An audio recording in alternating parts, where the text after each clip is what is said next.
လူသက်သမားတိုင်းမှာကိုပိုင်အမှတ်သားတစ်ခုရှိတတ်ကြပါတယ်။ဒါပေမဲ့အခုဖြောပြမဲ့လူသက်သမားရဲ့အမှတ်သားကတော့အရန်ကိုရွှန်ရှာဆက်စုပ်ဖို့ကောင်းပါတယ်။သူဟာသားကောင်ထစ်တဲ့အမျိုးသမီးတွေကိုတက်ဖြတ်ယုံသေးမကပဲသူတို့ရဲ့ရင်သားတွေကိုခွဲစိတ်ဖြတ်တောက်ယူဆောင်သွားလေရှိပါတယ်။သူကတော့ဩစတြေးလျနိုင်ငံရဲ့အဆိုးဝါးဆုံးအမှတ်ချင်လူသက်သမားPeter Dubas ပါ She was there to tend to her grandmother's grave and is actually believed to have been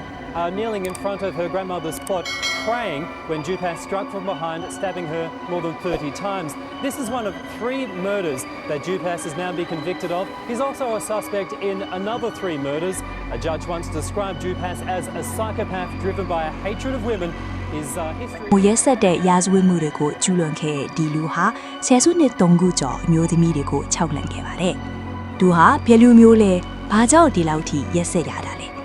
ဒီကနေ့မှာတော့ The Breast Cutting Killer လို့အမည်ဆိုးနဲ့ကြော်ကြတဲ့ Peter Dubas ရဲ့ဘဝဇာတ်ကြောင်းကိုအသေးစိတ်တင်ဆက်ပေးသွားမှာပါ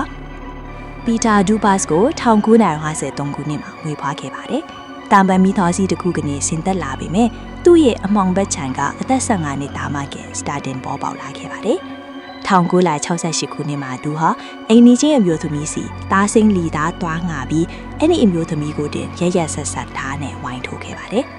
ရဲတွေဖတ်မိတဲ့အခါသူကဘာလို့လုံးမိလဲမသိဘူးကိုမထင်းနိုင်လို့ဆိုပြီးထွက်ဆိုခဲ့ပါတယ်။အဲ့ဒီနောက်1969ခုနှစ်မှာဆဲယုံကအေးတိုက်ထဲကိုခိုးဝင်ပြီးတေဆုံးပြီးသားအမျိုးသမီးအလောင်းနှလောင်းကိုဓာတ်နဲ့ဝိုင်းတိဆက်ခဲ့ပြန်ပါတယ်။အဲ့ဒီချိန်ကတည်းကစုံထောက်ကြီး Ian Armstrong ကဒီကောင်ဟာနှုံဒဆိုတာမရှိတဲ့ငရဲသားပဲသူဟာအမျိုးသမီးတွေအတွက်အန်ဒရအရှိဆုံးလို့ထက်လာလိမ့်မယ်လို့တတိပေးခဲ့ပေမဲ့ဘယ်သူမှမတားဆီးနိုင်ခဲ့ပါဘူး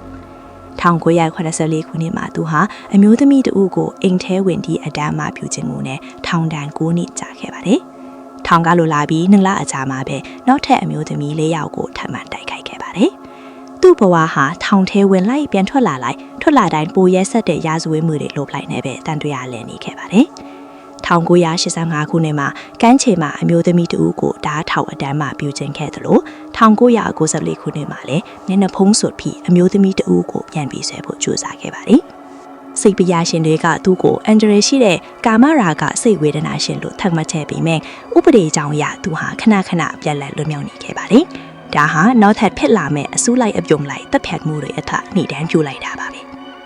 ဧပြီလ19ရက်အသက်28နှစ်အရွယ်နှစ်သိမ့်ဆွေနှွေးသည့်နီကိုဖက်တာဆန်ရဲ့အလောင်းကိုသူမရဲ့အိမ်မှာရရဆက်ဆက်အပိုင်းဖြတ်ခံထားရတဲ့အနေအထားနဲ့တွေ့ခဲ့ရပါတယ်။သူမရဲ့ခန္ဓာကိုယ်မှာဓာတ်တန်ရာ28ချက်ရှိပြီးရင်သားနှစ်ဖက်လုံးကိုဖြတ်တောက်ယူဆောင်ထားခြင်းခံခဲ့ရပါတယ်။ဒီအမှုဟာ1998ခုနှစ်ကအသက်ခံခဲ့ရတဲ့မာဂရက်မာဟာရဲ့အမှုနဲ့ထပ်တူကြနေပါတယ်။မာဂရက်ရဲ့အလောင်းကိုလည်းဆော်မတွန်အရက်မှာတွေ့ခဲ့ရပြီးသူမရဲ့ဘယ်ဘက်ရင်သားကိုဖြတ်တောက်ပြီးပါဆက်ထဲချက်ထားခဲ့ရပါတယ်။ရဲတွေဟာဒီ signature ကိုကြည့်ပြီးဒါဟာလူသက်သမားတယောက်တည်းရဲ့လက်ချက်ဆိုတာအတင်ပြနိုင်ခဲ့ပြီးပါတယ်။နီကိုရဲ့ဒါယာရီထဲကဖုန်းနံပါတ်တစ်ခုခါနေတဲ့စိန်ရဲတွေဟာဖီတာဒူဘတ်ကိုနောက်ဆုံးမှဖမ်းဆီးနိုင်ခဲ့ပါတယ်။ဒူဘတ်ကိုဖမ်းပြီးနောက်ထပ်ထိတ်လန့်စရာအမှုတစ်ခုပေါ်လာပါတယ်။အဲ့ဒါကတော့1909ခုနှစ်က Faulkner တို့ထိုင်မှာဒူမရဲ့အဖွားကူကိုတန်ရှင်းရလုံနေတော့အတက်ခံခဲ့ရတဲ့မီဆော်နာဟောက်ကကျစ်ရဲ့အမှုပါ။ဒူမဟာဓာတ်တန်ရာ89ချက်တောင်ရရှိခဲ့ပါတယ်။ဒီအမှုကိုဖော်ထွင်းနိုင်ခဲ့တာကတော့နာမည်ကြီးရှင်နေဟောင်းအန်ဒရူးဖရီဆာကြောင့်ပါသူဟာထောင်ထဲမှာဒူဘတ်နဲ့အတူနေခဲ့ရတော့ကဒူဘတ်ကငါမီဆောနာကိုတတ်ခဲ့တာလို့ဝန်ခံခဲ့ကြောင်းထွက်ဆိုခဲ့ပါတယ်ဒူဘတ်ဟာဒါဒလတ်ကိုမြင်ရင်လင်ပိုင်းဆိုင်ရာအရာစိတ်ကြွာလာတတ်တဲ့အထိစိတ်မမှန်နဲ့တူပြနေတာပါတရားကျူကြီးဖိုင်ဖင်ဆန်ကဒူဘတ်ကိုပိတ်ထန်ချမှန်ခြင်းမှာမဲမနှောင်းသားဆိုတာလုံးဝမရှိဘူးမဲဟာလူသားချင်းစာနာစိတ်လုံးဝမရှိတဲ့တတော်ဝနဲ့လို့ပြောခဲ့ပါတယ်အခုတော့ဖီတာဒူဘာစာပြန်လည်လွတ်မြောက်ခွင့်မရှိရဲ့တသက်ကြွထောင်ဒဏ်ထုံးခုကိုချခံနေရပြီဖြစ်ပါတယ်ဖီတာဒူဘာဆက်ဆလန်ဟာလူသက်သမားတယောက်ရဲ့ရက်စက်မှုထိုက်ဥပဒေစနစ်ရဲ့အားနည်းချက်တွေကြောင့်လူအများကြီးအသက်ပြလိုက်ရတဲ့တန်ခမ်းစာတစ်ခုအဖြစ်ကျင်ရည်နေမှာလားတေဆုံးသွားသူတွေရဲ့မိသားစုတွေကတော့အခုထိသူတို့ရဲ့ရင်ထက်ကတန်ရာတွေကိုကုစားနေရစေပါတယ်ဒီဖြစ်ရမှန်ဇလန်ကိုတင်လို့ဘလို့မြင်တယ်လဲအောက်ကကွန်မန့်မှာဆွေးနွေးသွားကြပါဦးအခုလိုစိတ်ဝင်စားဖို့ကောင်းတဲ့ PMS Story တွေကိုနားဆင်ကြည့် Channel ကို Subscribe လုပ်ထားဖို့မမေ့ပါနဲ့ဦးအားလုံးပဲဘေးကင်းကြပါစေ